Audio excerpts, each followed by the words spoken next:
All right, Jacob, why don't we get the show started? All right. Hi, everyone. See some people still putting their cameras on. Seems like we got a lot of people. Wow. When the gallery goes into page 2, you know that we got tons of people. Hi, everyone. I'm Jacob Wilkins. I'm the host of Bearcat Chats, which is a YouTube video series for the university. And really excited to welcome you tonight to part 1 of this 2-part series that the Eating Awareness Committee has put together. And tonight we're focusing on nutrition and fitness. On October 12th, Columbus Day, we will have part 2. That's a Monday at 7 p.m. focusing on dieting, binging, and disordered eating. So hope you can join us for that as well. And before I introduce our panelists tonight, really want to thank Jen Wegmann, who is a part of the Eating Awareness Committee, for putting this all together. And the Eating Awareness Committee, for those of you that don't know, works to provide education and resources about eating disorders, body image, nutrition, and fitness to our campus and community. And so without further ado, let's meet our panelists tonight, starting with Dr. Randi Scheiner. And you can wave, panelists. It's like Hollywood Squares as we introduce you. Randi, or Dr. Scheiner, is a psychologist at the Binghamton University Counseling Center. She has worked at the Counseling Center for over 15 years and is now counseling students through Zoom, like so many of us where our work has gone to Zoom. Julie Lee is a registered dietitian for Binghamton University Dining Services. In addition to helping students with special dietary needs navigate campus dining, she also offers free and confidential virtual nutrition counseling. Lina Begdache is an assistant professor in the Health and Wellness Studies Department. Hi, Lina. She teaches nutrition and pathophysiology of nutrition and disease. She also is the supervisor for the Be Smart Research Group. And this team of undergraduate researchers has been focused on examining the effects that Adderall and similar drugs have on college students who abuse them in order to gain an edge academically. And last but not least, Sarah Thompson is a faculty member in the Health and Wellness Studies Department, which is a part of the Decker School of Nursing. She teaches nutrition, exercise science, and weight management, among other courses. Welcome, everybody. Great to have you with us, and really looking forward to tonight's discussion. So, in terms of the format of tonight, I'm going to start by throwing out a question to our panelists, and then it's really going to be a Q&A. This is about you guys, and so I know Jen, you can provide the details in terms of how students can submit questions through the chat, which then I will read and put out to our panelists. Okay, so if everybody just wants to put their question in the chat function, I will be monitoring that. So as your questions pop up, I am going to get those to Jacob in the order in which they come. So you do not have to wait till somebody is done speaking or a question has already been answered. As soon as you have a question, like right now, if you want, start putting them into the chat function and I'll make sure they get organized and get to Jacob. So we're just going to ask that you stay muted and that your questions are asked through chat. Okay? Head nods? All right, awesome. Awesome. Thanks, Jen. So let's start with our panelists, and anyone can jump in first with this question.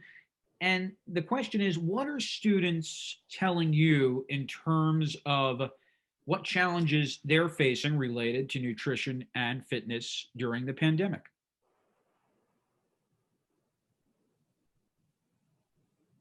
Sarah, I see you smiling, so I'm going to go to you first. Yeah, we didn't talk about who was going to go first. That's right. I know. So, well, I hear a lot of different things. Everything from, challenges with, a schedule that kind of comes to light right away. And that can be everything, right? So scheduling sleeping, scheduling time to do work, scheduling time to take a break from work, scheduling time to have meals. That's really, we've kind of lost that sense of having to be someplace at a certain time. And I think that that has caused a lot of students to really lose track of time, their days and nights kind of turning upside down at some points along the way. And, you know, with weather changes and with school now in full swing, it's becoming a little bit more challenging again. When it was the weather was nicer, I think that made it a little bit easier for students to want to get up and get outside and enjoy some of the day and get into a little bit of a regular routine. But that's definitely one of the things that I've been hearing students having a hard time getting up and moving. And then once they do, getting back to work. And then, of course, the meals. What about you, Dr. Scheiner? We're seeing a lot similar to what Sarah is saying, that what I see is that people who come in with a good sense of routine and structure, and people who have planners and fill out a schedule seem to be doing much better than people who don't. They seem to be finding time to exercise, people who have that routine and schedule, because a lot of classes are asynchronous. That seems to be really hard for a lot of students then to get a schedule. So if they create their own schedule, it seems to be helping them eat well. And then also what we're seeing is people who live on campus had, at least in the beginning, had a harder time finding enough food that they enjoyed. But I think that's changing over time. The dining halls have more food.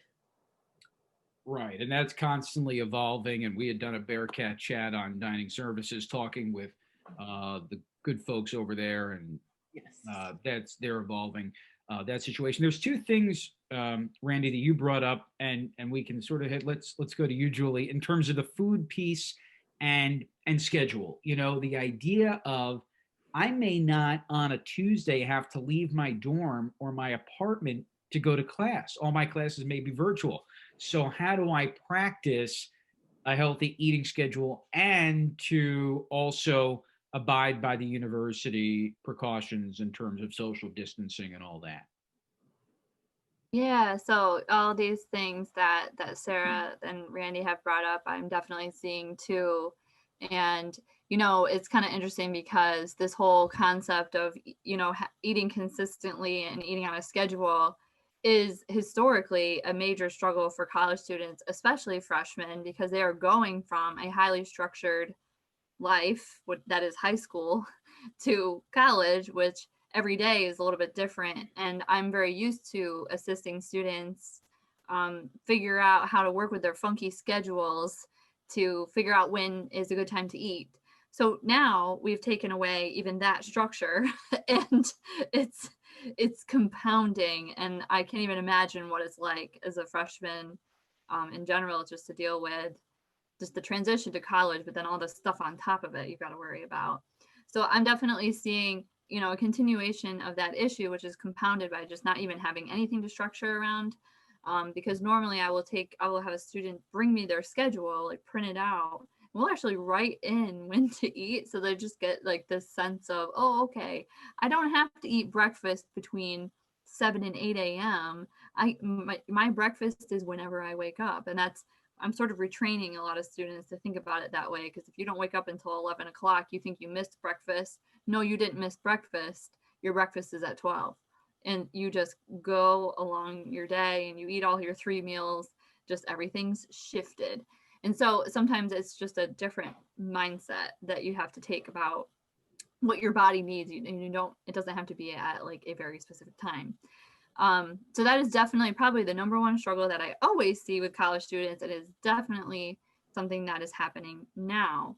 And I also think a big part that I don't want to glaze over is the impact of sleep, because it is harder to be motivated to sleep on a regular schedule when you don't have a regular schedule that keeps you sleeping and going to bed and waking up at the same time. And without that kind of sets the pace of your day, and not having a consistent sleep schedule can really throw off everything else, including eating and including exercise. And it's just so hard to do when you don't have any 8 a.m. to wake up for. Maybe you do, and I'm sorry for those that do if you don't like that. But if you don't, there's just not a lot of motivation. And then the dining piece of it as well, I do want to address. And certainly at the beginning of the semester, I did receive a lot of emails and calls of students in distress, especially returning students, actually, I would say, because they know what our dining services are normally like. And they know we normally have lots of different options, and a lot of different options that not only like suit your taste, but you can decide whether you want to eat something a little bit lighter or heavier or fun foods. Like there's just a lot of things to choose from. And the way that we had to do things at the beginning was we had to keep students as safe as we possibly could. And we went with the most extreme form that we knew would keep them safe. Because the issue was that how do you feed several thousand students without keeping social distancing, and they all come at the same time? And if you are a returning student, you know how busy and how long those lines get. So that was the struggle, and we had to make things that were very easy and quick to grab and leave. But what that did, along with eliminating self-service, was that definitely narrowed the options, and that includes options for what would be considered, healthy or balanced for somebody, which is different for everyone. Luckily, we've been able to, because that worked, we're keeping students safe. We've been able to start relaxing on that and offering more ability to customize and choose what you get and how much you get. And that has been so good because that's so much easier to choose on an individual basis what you need. So that definitely has improved, but that was a major struggle at first, especially, well, for everyone. I especially felt it from the students that know what we normally get, and now they couldn't go to their normal kind of go-to places. So that's what I witnessed and am still witnessing. Very great stuff, Julie. Let me bring Lina in, and we have our first question. And by the way, great to see folks interacting in the chat as well and providing suggestions. That's terrific. But certainly want to bring up Darius's question to Lina, which is, what recommendations and suggestions would you make to someone living on campus who is trying to go vegetarian, especially during COVID? Wow. So Julie is the RD on campus, so she is a better person to answer this. But I'd like to address. I'm more of a nutrition scientist, and I'd like to address the science behind it. Young adults need a spectrum of food in order for the brain to function optimally. And we're finding some research has shown that young adults, when they go vegan or vegetarian, when they're not consuming enough animal products, mostly meat, their cognitive functions are not as good as when someone is consuming meat. So, and it's not the meat per se, it's just because the protein in the animal food is a better quality protein than the plant form. So these kids may be getting some lack of certain amino acids in the proteins that their brain is not functioning properly. So I would suggest that if they want to do or go vegan or vegetarian, first we offer nutrition courses, so they need to know about nutrition. They can meet with Julie or meet with Alexa, which is the other RD on campus, but never do it on their own, because they could have really severe deficiencies which could be affecting their cognitive functions and mental health as well. And to our panelists, a quick note, I should say, feel free to jump in. I'm just the traffic coordinator here. But if you are like, I want to get in now, you can be sure to chime in. So one tip I would give to students who are following a vegetarian diet or interested in having a plant-based diet overall, and maybe not fully vegan or vegetarian, but looking to include vegetarian meals. One of the tips that I always like students to think about is simply think about balancing every meal and every snack with a source of protein and a source of fiber. And regardless of if it's a plant protein, that's great. So if we're thinking hummus and bread, those two are great sources of different proteins, especially the whole wheat or whole grain bread, 100%. And that's a great place to start. And then adding vegetables to that sandwich, tomatoes, avocados, lettuce, it's going to give you a variety of different nutrients. But Dr. Begdache is right on. The importance of the amino acids and the minerals and the vitamins that we find in animal proteins and plant proteins, but specific key nutrients within animal proteins, if we don't get those in adequate amounts, cognitive function and mental emotional control can be really lost. So really important to think about protein at every meal and every snack. Not that we don't get enough protein from a vegetarian diet that's well balanced, but when you make that transition, you really have to be mindful, and you can't cut out grains. So that's, you know, a lot of times people say, well, you know, high carbs, not so great. But if you're a vegetarian, you got to have whole grains. Okay, got to. And legumes. Don't forget the beans. Excellent. Lina, I want to address the psychological element as well of, you know, when I think, especially for first year students where you're just making friends, the idea of eating in a communal setting is a huge part of that camaraderie. And obviously that's been restricted. Beyond curling up in a bowl and having a soup, what are ways that students can share a meal together, whether virtually or in person, and have that sense of togetherness? Well, I can address mostly the lifestyle factors, but also Randi Did I is say yeah, is a Randi? psychologist. I said Lina, I meant to say Randi. Yes. Go ahead, Okay, both of you. okay. Yeah, Randi, yeah, you go ahead. Yes. Yeah, well, I actually I think students can go to the dining hall together and eat there. Am I right about that? They can. There's the limitation. There's limited seating, so there may not be at a certain time. There may not be any seats, but yes, a certain number can. Yeah, yeah. I mean, my sense of students who are off campus, they're in bubbles with people. So like they have their bubble off campus. So they have people that they eat with and spend time with off campus. And then what's concerning is, like you said, new students who don't in many ways, not only with eating, but don't have easy access to clubs and ways of meeting people. And some clubs are meeting over Zoom, and then that's really hard because people don't even know if they're visible, you know, to the people at the meeting. So I do want to say, I really empathize and say to new students here that you know, this is, if it takes longer to meet people, it's not you,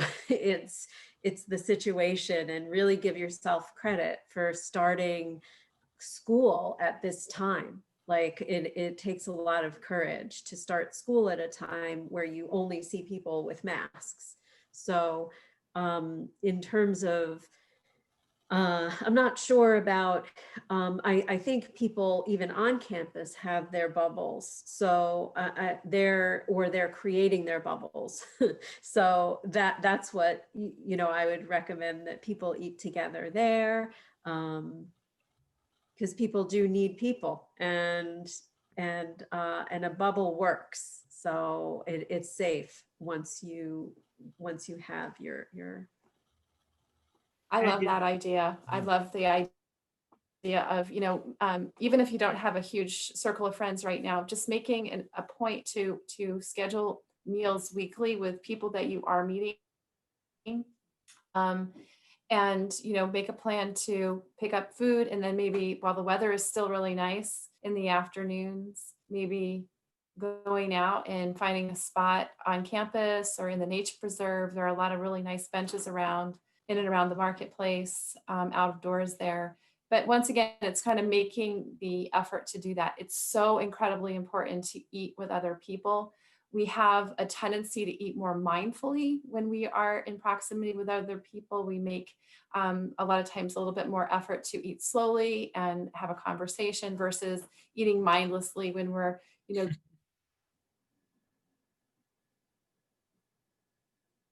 we lose Sarah for a second? Yeah. Oh, okay. I never know if it's on my end. No. We'll get her back, but I second that point, and especially even if it's just, even though it doesn't necessarily fall into the nutrition category, a cup of coffee, or I like the idea of the nature preserve, and just to hit on that, Randy, the idea of that, you know what, we're going to have to make a little more effort with our friends or new people we meet. There's not going to be necessarily as many organic events to get together. Let's recognize that and take that, make that effort to have a meal. Yeah. Um, Try to be patient with yourself. yes. I want to get to the fitness part of this as well, because it's a nutrition and fitness evening. And Julie, we talked about how people they might not leave their room the whole day, or not have to at least. We're still in a period. It was a very nice day out today. How can gyms are reopening, or the East Gym's reopening, but what are the simple things that students can do to stay active? Well, I can certainly speak to this. This is not exactly my wheelhouse. When Sarah comes back on, I definitely want her to address it, but I can do my best. We'll get her back. Yeah, I can do my best. Or Jen, if you want to chime in, if you got some ideas, but I'm wondering if I have some of the same ones. But I do talk to students about this, and I tell students that, especially now, never underestimate the power of YouTube or any of the virtual workouts that are out there. And I always emphasize safety, right?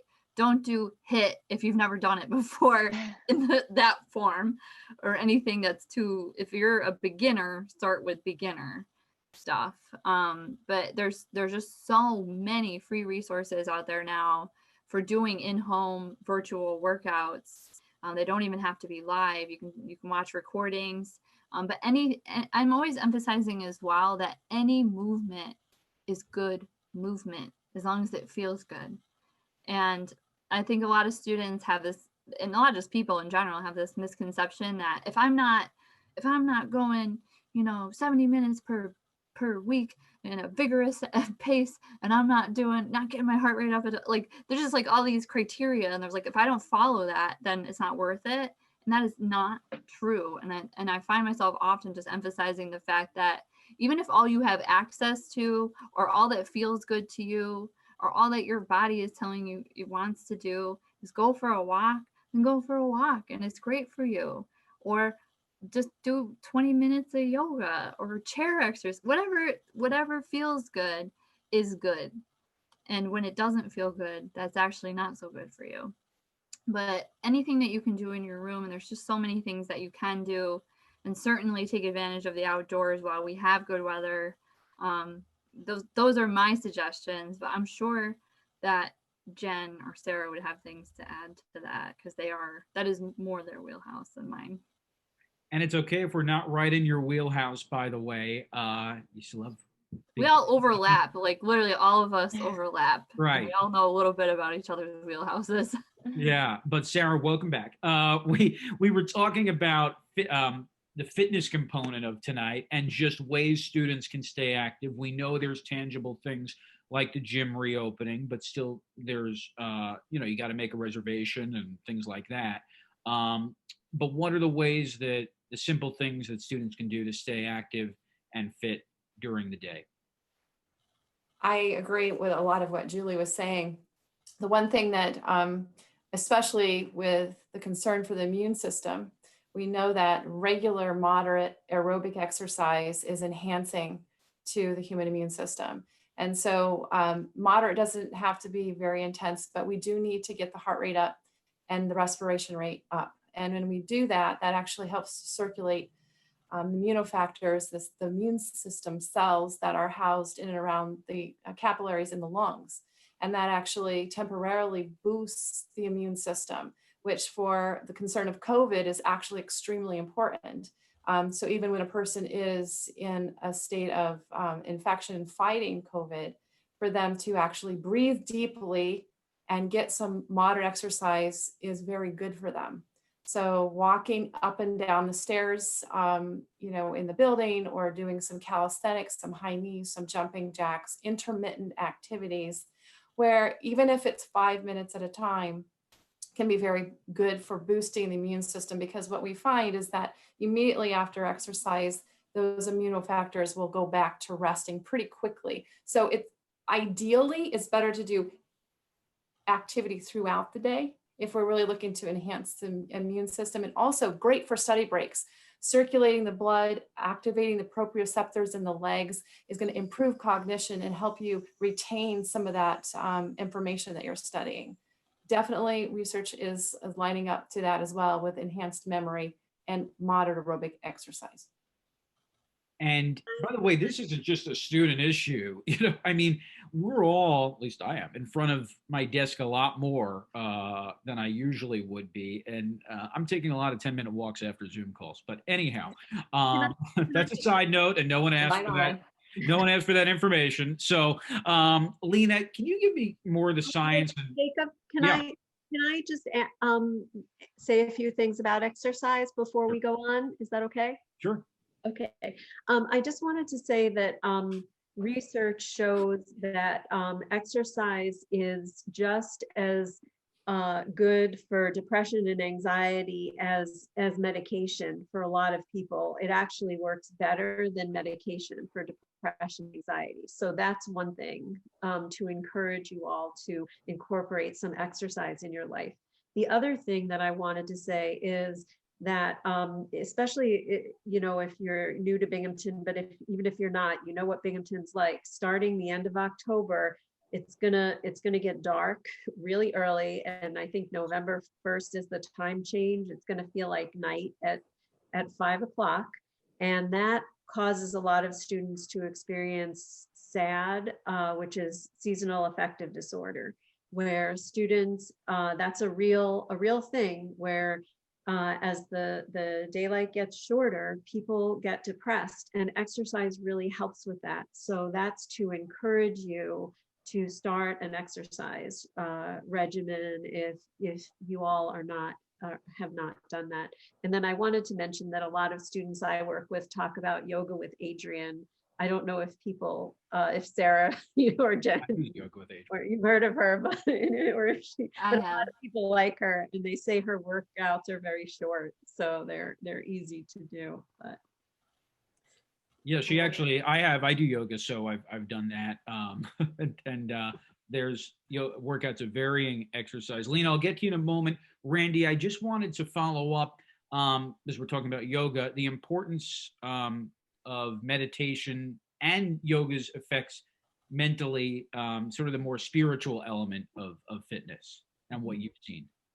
Yeah. Well, definitely. I think if you do even 2 minutes of any kind of breathing through your nose and out through your mouth, even 2 minutes, if people are hooked up to machines that show their sympathetic nervous system activity, and meaning their pulse and blood pressure and all of those things, everything relaxes automatically just from 2 minutes. And I've seen it. I've seen people do 2 minutes and everything calms down. And that's really important as a student, because you have a lot of highs in terms of high anxiety, like before exams and things like that. So meditation, or even just there's one called 4,7,8 breathing that's really helpful. You only have to do 4 rounds of in and out breath. You can Google it. It really helps a lot of my clients, because it doesn't mean you have to commit to 20 minutes a day of meditation. You only have to do 2 minutes here and there a couple of times throughout the day to manage anxiety.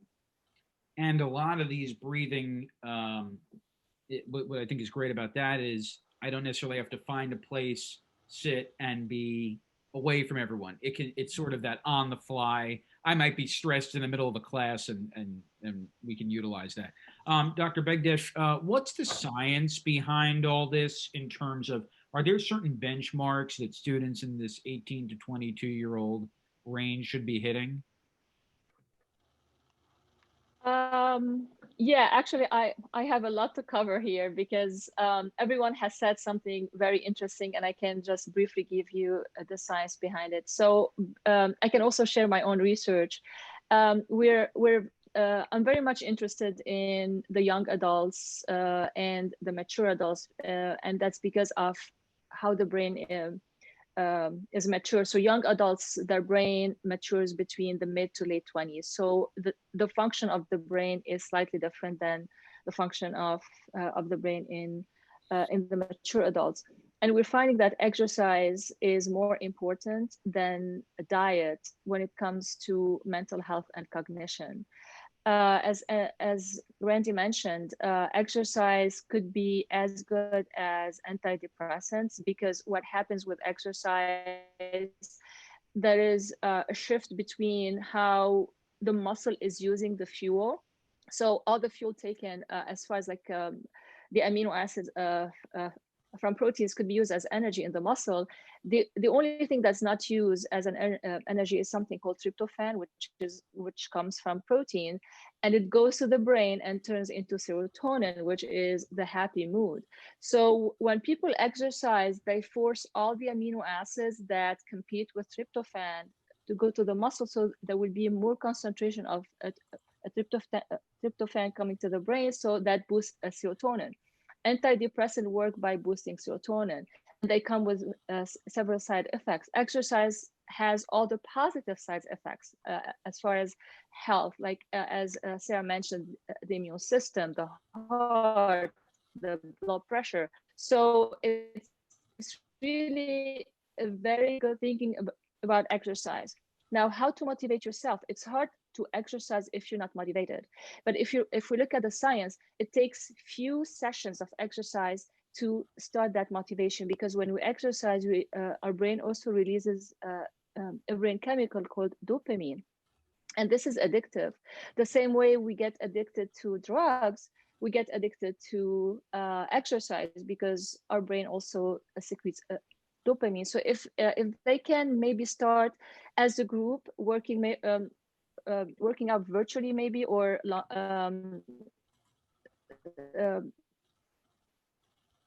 maybe with social distancing, try to start and actually gather, or you could also use an app.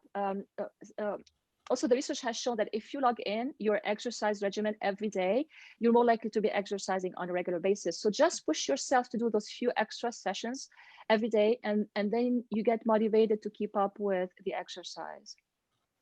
And I also wanted to mention, Randi mentioned about the SAD, which is the seasonal affective disorder. The diet has a great impact as well, because with SAD, what happens is our brain turns serotonin into melatonin, and melatonin is the sleep agent. This is why we feel sleepy when with short days. Melatonin are mood acted, but as I said, we can increase it by the diet. Is when we consume complex carbs as part of a healthy diet. People who go on a low carb diet are actually harming their mental health, because the low carb means our brain is chemistry, stress, to mental health problems. So eating a healthy diet that includes a complex carbohydrate is gonna offset some of the side effects, or the days are shorter. And let's look at, and by the way, in our about 20 minutes or so, we want to hear from you. You know, we can talk amongst each other, but certainly want to get your questions and really make this an interactive session. So be sure to message Jen on the chat if there's something you want us to address that we haven't yet, or something you want us to elaborate on. Let's talk, Julie, some healthy snacks for studying before and after workouts. That's always an interesting thing of pre-workout, post-workout, especially if, as you said, you might have woken up at 11. Sure. So this also might be more Sarah's wheelhouse, but I'll tell you what I usually tell tell students, which is very rudimentary, because I find for the purpose of working out, like if I'm not working with an athlete, it doesn't really have to be, super complicated. Like it would be more so for an athlete. So I try to keep it simple. And here's what I tell students, and Sarah, you can definitely correct me, because this is not my area of specialty. But when it comes to what you need before a workout, the emphasis is far more on carbohydrate than it is on protein. And sometimes people either don't eat anything at all, or they think that they need a lot of protein. But really what you need is carbohydrate, because your muscles, much like your brain, use glucose, which is what carbohydrates break down to, as the primary source of fuel and is the most efficient source of fuel. So if you want good endurance and you want good strength, you want to make sure that your muscles have that fuel readily available to do what they need to do. You can do a little bit of protein, and what I tell people to eat exactly kind of depends on how much time they have before their workout, because depending on what you're doing for your workout, you might not want to eat something super heavy, because especially if you're running, people's digestive tract is really sensitive. But the more time you have, the more complex you can make that pre-workout snack. So if you have an hour, you could do something like, half of a turkey sandwich, or you could do, like some whole grain crackers and hummus or a cheese stick, something like that. They're a little bit more complex. You've got time to digest it, and it's still going to provide you with what you need. That protein is going to attenuate how quickly that carbohydrate turns to glucose, which is going to provide you with a more sustainable source of fuel. Now, if you don't have much time, you got to work out, and you want to work out in like 15 minutes, stick to something very simple, like a banana, or just a piece of toast, like just something really quick. Focus mostly on carbs. You don't want anything that's going to sit in your stomach, but you need that quick hit of glucose. And that's another point I always make as to why all foods are on an even playing field. There are no good or bad foods, and there's a time and a place for all foods. And this is a perfect example.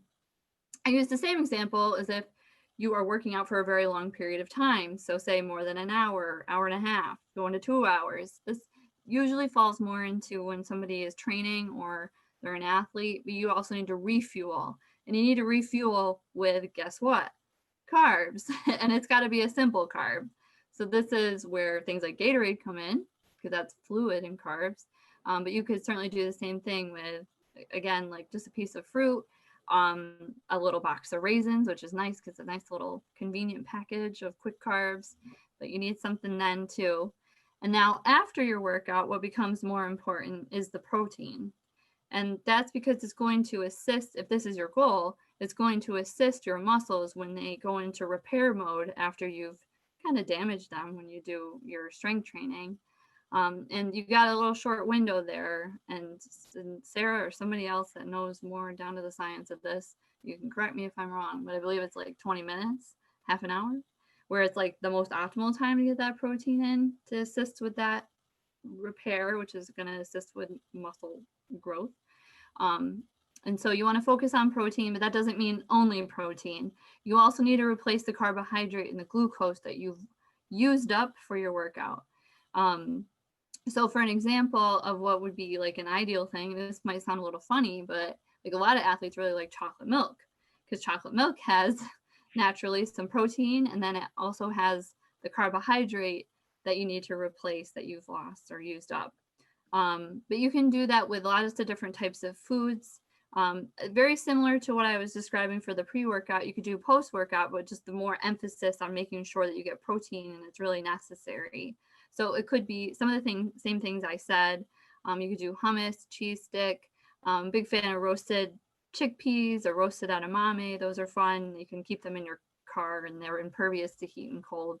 You could do nuts and seeds. I'm a big fan of seeds because they tend to be a more concentrated protein source. But you get the idea. Just try to make sure you focus more on that protein, or just go eat a meal. If it's mealtime, go eat a meal, because that's going to be balanced with all that stuff that you need. So if you got anything to add, Sarah, or anybody else, please do, because this is about as complicated as I get as far as this goes. Let me, Sarah, hold that thought. I want to jump in because we have a lot of questions or that have come in, and no one has to feel rushed, but just so we can get to them, let's do some quick hitters here. Is wearing a mask, and anyone can, I'm just going to open it up to everybody. Is wearing a mask at the gym going to build cardio endurance stronger? Student writes, since it feels a lot harder while working out, I'm wondering if there is any benefit. I can speak to that. Yeah. So I think it's really interesting because if you guys have ever seen those altitude training masks that have been out for a few years now, and people have used those with the idea and following the marketing lead of the product that if you do use a mask, an altitude training mask, that you are going to improve your aerobic capacity. That's false. What that does, wearing that altitude mask, is just like wearing your regular cloth mask or your regular, surgical mask. It's causing a little bit less of volume of air to come in. Concentration, the partial pressure of gas is the same, but it's just obviously, as you guys know, you get the mask sucking in as you're breathing. There's going to be heat. It's going to feel a little bit more laborious in the breathing. And granted, if you're breathing in and out, there is going to be a little, when you're breathing out and then bring that air back in, a little bit more concentration of CO2. But in no way is that going to improve cardio by wearing a mask over not wearing a mask. Got it. I'm going to loop these next two together. Not that they're 1 + 1 = 2 correlation, but I think they're related. One is, any tips on developing a healthier relationship with food and avoiding emotional eating? The other is, how can students avoid the COVID-19 weight gain? Can I take this one? Sure. This is my wheelhouse. We finally got to your wheel. This is very much my wheelhouse. So this is primarily what I've been doing lately. I've had an unprecedented number of students coming to me worrying about emotional eating and concerns about disordered eating. And there are so many reasons why this is becoming more of an issue. And just last week, one of the major news outlets released or published an article saying that there's an eating disorder crisis as a result of the quarantine, which I think is that's a very alarming headline. And it describes some of the contributing factors, but there's a lot. And maybe this is probably something we're going to go into in a lot more detail in our follow-up session, so I won't spend too much time on this. But that's great insight, Jacob, because these things are absolutely related. Part of what is causing, and just a small part, but this is definitely a significant part of what is causing a lot of this disordered eating, these new eating disorders, or exacerbation of eating disorders, is actually this fear that is being instilled in people of gaining weight during quarantine. And that is hugely problematic, because when you make somebody afraid of this, then they are going to be more likely to go down a dangerous road that is more likely to turn into disordered eating, or perhaps something unhealthy, when you've got social isolation and you've got what feels like a lot of things that are out of control, but you sure as heck can control what you eat, right? And so we've got this we're fueling this fear of weight gain that is specific to the pandemic or being quarantined, and then all of these other factors. And it's just no surprising to me that I'm actually seeing more of these kind of cases and these kind of questions. But just really quick, I want to just address the emotional eating piece. And I just want to first say that emotional eating is normal and to some extent healthy. There is nothing inherently wrong with it. It is one tool that you have to deal with the incredibly difficult emotions that we're feeling right now. And when it becomes a problem is when it becomes your only tool. And if you feel like you're at that point, that is when it's important to turn for help. But I do want to somewhat normalize emotional eating because I think it's often vilified, but there is not a single one of us that doesn't do it. And it is, to a certain extent, a healthy and normal thing. But if you feel like it's your only tool and you feel like it's getting to a point where it's starting to displace the other things in your diet that you know you need to nourish your body, if it starts bringing enormous amounts of guilt and shame, that is when it's time to reach out for help. And the people that can help you are right here. The counseling center is definitely a good resource, or any mental health professional, because often, you know, you need someone to talk to.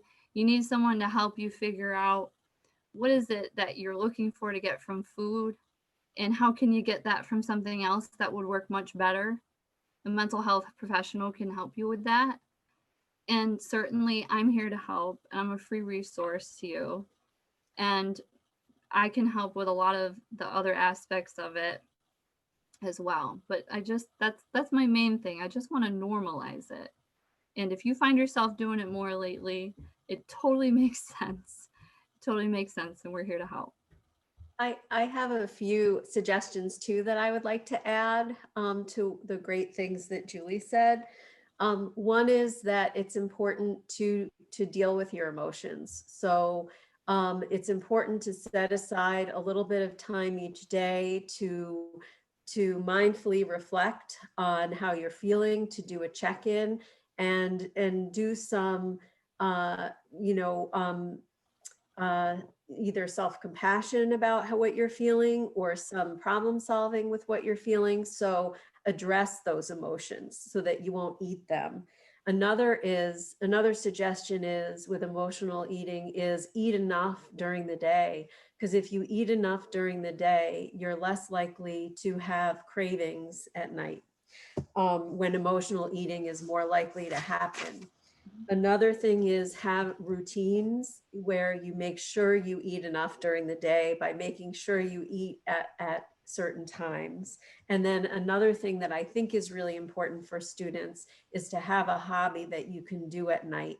So something relaxing, something creative or calming, so that I'm a knitter, I knit. I know a lot of people who crochet. I know people who paint, who draw.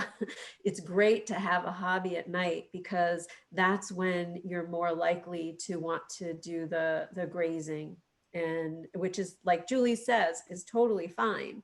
But if it's too much and is your only entertainment for the night, that's not enough. I can also add a few things. So I'd like to add to what Julie and Randy had mentioned. So with emotional eating, what happens is our brain is changing its chemistry. We're looking to have a boost of serotonin. So people, most of the time, they either go to the high sugary food or a boost of dopamine, which also that tend to increase motivation. So when they go for the simple sugar, like eating candies, for example, we have a boost in blood sugar, but also we have a way higher boost of insulin. And insulin, the function of insulin is to lower blood sugar. So we have extra insulin that's going to take the extra sugar from the blood, and we have a drop in blood sugar. So this drop is going to drop serotonin, and this drop is also going to drop dopamine. So we go to from like having a boost of good emotions into a bad emotions. So people will go in, start a vicious cycle. They feel like they want to eat more, and the more they eat, they enter a guilt cycle. So as Randy mentioned, if you can control your emotions, if you have a schedule of eating, and if you're able to de-stress yourself, because when we have that drop in dopamine, your brain turns into the stress hormones, because the stress hormones are going to help the brain now get the glucose, and plus feeling the sensation that you want to eat more. So by learning how you can control your emotions and have a scheduled eating, you're less likely to be resorting to these high carb food and then entering that cycle of eating guilt, eating guilt. You know, one thing I'm thinking and just thinking out loud is that the one advantage all of you as college students have is that late at night there are, even if it's a virtual event, it could be 11 at night or something, and there's a way to connect with other people, and that even if it's within a dorm or just your roommate, it would seem, Randy, that there is a benefit that college students have versus the rest of the population. Being around other people and not being isolated is going to decrease that feeling to emotionally eat. Yes, yeah. Yeah, that's a great point. Let's see, we've got, this sort of goes back to what we were saying about working out. How crucial is it, this is a question from a student, how crucial is it to eat 30 minutes after working out? I usually eat a meal 1 to 2 hours after. Is that bad? Would it be better to have a small snack immediately after? Sarah, you take this, exercise physiology. So it depends on your goals. That's my first and foremost answer. And it depends on how frequently you're training and what your intensity of exercise was.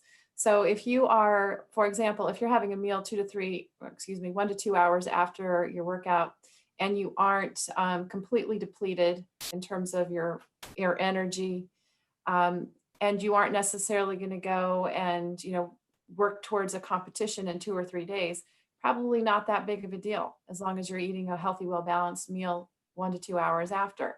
Now, if you are training as a highly active recreational athlete or exerciser or athlete, competitive athlete, that's where you start to run into the concern for timing being a little bit more crucial, as Julie was mentioning. So to optimize the time frame of absorption of glucose to regenerate glycogen stores, we really say immediately following exercise, there should be an intake of carbohydrates and proteins. Those proteins are going to be drawn into the cell with the presence of carbohydrate, because as Dr. Begdache was saying, insulin is that action, and insulin is an anabolic hormone, and that's going to help us to build our tissues back. So protein and carbohydrates immediately following our workout as soon as possible. And that's also why some people actually will have a protein shake in powder form ready to go right after, or even start drinking that mid-workout, so during their cool down, and that way it gets into the stomach, and with about 20 minutes, it's ready to go. So immediately, if not sooner, if you want to optimize recovery time, and a meal 1 to 2 hours after, or 2 to 3 hours after if you have a significant post-workout meal or snack. Here's a quick question, as we are in our final moments, that sorry for whoever wrote it. I know they wrote it a little while back. This goes back to our discussion in terms of vegetarians. Are there any supplements that you can take as a vegetarian in order to get the amino acids or nutrients you aren't getting from meat? Who wants to jump in? Do you want me to? Sure. Somebody else want to? So, I mean, you certainly could do some kind of protein supplement that has a good profile of amino acids, and a good protein powder will show you what amino acids are in it. You certainly could do that if you have concerns, or perhaps it's the beginning of your vegetarian or vegan journey and you're really not sure and you're still learning. So this might help to kind of just give you a little bit of an extra assurance that you're getting enough protein. But I will emphasize the importance of making sure that you try to get as much of your nutrition from whole foods as possible, because unlike a protein powder or a protein supplement, foods that offer you these amino acids are going to offer you a host of other benefits and nutrients that the protein powder will not. And we know that when nutrients are delivered in the vehicle of food, we absorb it, and it just works better for us. So while like I said, I think you could do those if you're worried about, or maybe there's just like a day where you just feel like you didn't hit the right mark and you just want some extra assurance. But I don't think it's necessary, and I wouldn't get too reliant on it. And because the thing is, you don't have to eat all of these amino acids that you need. You don't have to eat them all at the same time. Really, it's just a matter of making sure that you do have a protein option at your meals and your snacks, as Sarah said, and make sure that you eat a good variety of other foods. There should be variety in everything you eat, and it's especially important as a vegan and vegetarian, so that you do ensure that you're getting all the amino acids. But as long as you eat protein sources with your meals, you eat a variety of other foods, including whole grains, like Sarah said, because they do offer the benefit of more protein over refined, you will get everything that you need, and you don't have to obsess about it or get too preoccupied with that. But certainly, like, a protein shake can help you at the beginning, or if you're worried about it, or there's a day you just didn't get enough. But try to get to the goal where you're getting enough from food. Can I say a couple of other things? And Lina, you might have some other things too. So the concern also, the key nutrients of concern, the micronutrients for a vegetarian, B12 has to be something that they have to get if they're following a strict vegan diet. So supplements or fortified foods really super important, because it's only derived from animal products. Vitamin D, none of us get enough of it from our diet. And so especially with the seasonal changing, we're not going to get any vitamin D now until May from our sun. So that's going to be something that you need to consider supplementing. Talk to your provider, talk to your dietitian. Fortified foods, that's another one. So those guys are the big ones. The omega-3s are also key, and a lot of times they're coming to us through fish. So if you're not having cold water fish, getting other sources such as flaxseed, chia, walnuts, those would be good sources for the omega-3s. Lina, did you have anything on that? Actually, you and Julie have covered everything. Yeah, I was thinking about zinc and iron, but as Julie mentioned, if you're eating a variety of food, you're covering these microminerals. Can we mention the Body Project? Because some people are leaving. So before people leave, I'm not sure when it is, but Sarah, do you want to talk about that?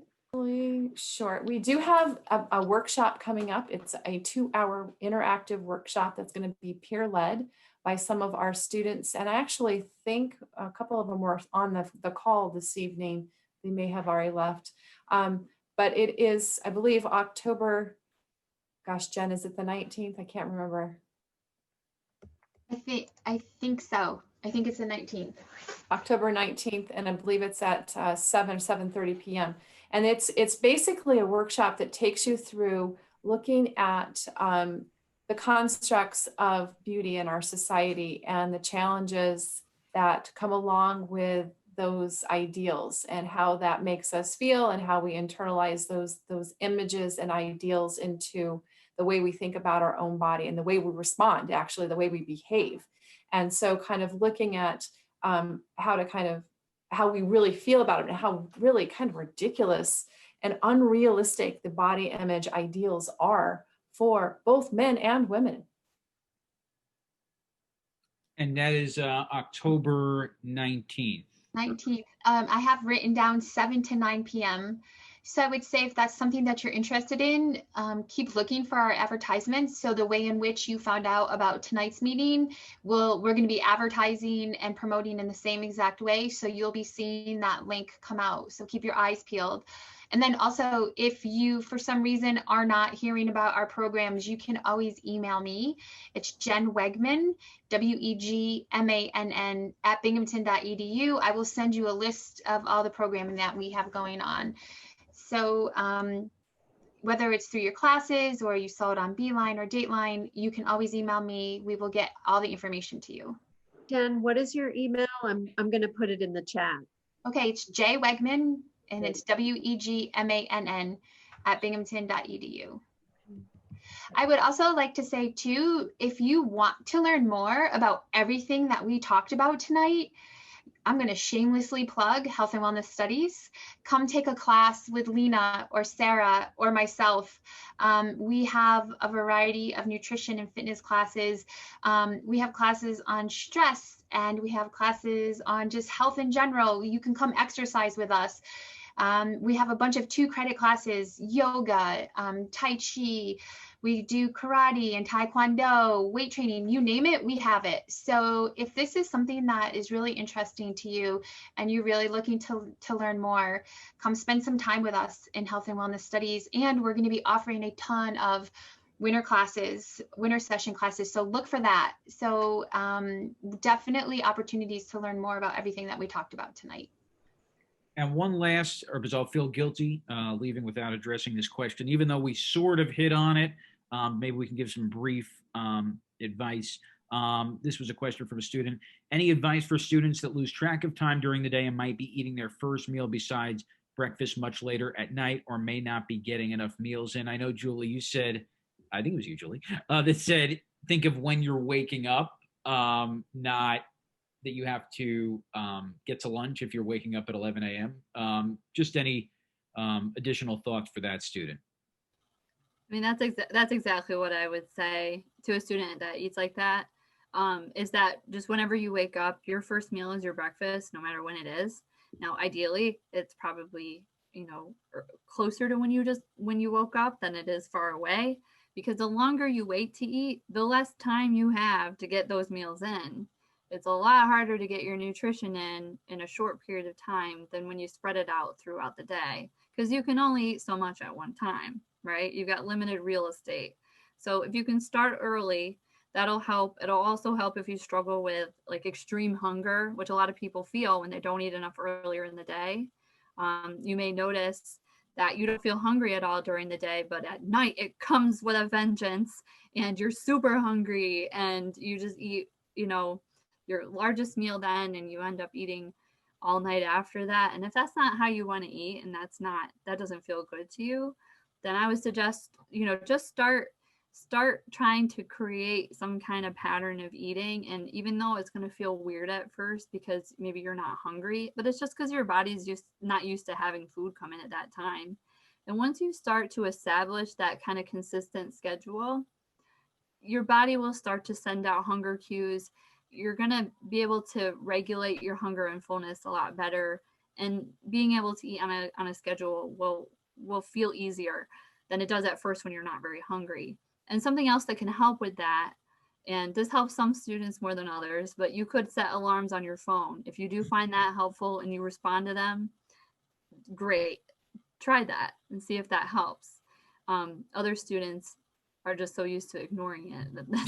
But if you're the kind of person that does respond well, that might help you at first while you're not feeling hungry or particularly motivated, and then eventually you'll do it on your own. I hope that helps. Well, on that note, we've got a busy October coming up. We talked about the Body Project now on October 19th. We'll have part 2 of this discussion on Monday, October 12th. That's at 7 p.m. for those of you that may have joined us a little bit late. That's a focus on some of the things we hit today, but going deeper into dieting, binging, and disordered eating. Let's thank all our panelists. A virtual round of applause. Randi, Julie, Lina, and Sarah. Hope that you guys found this beneficial. And of course, Jen, and glad that they provided their email addresses. And I'm sure you can access anybody's email address if you have additional questions.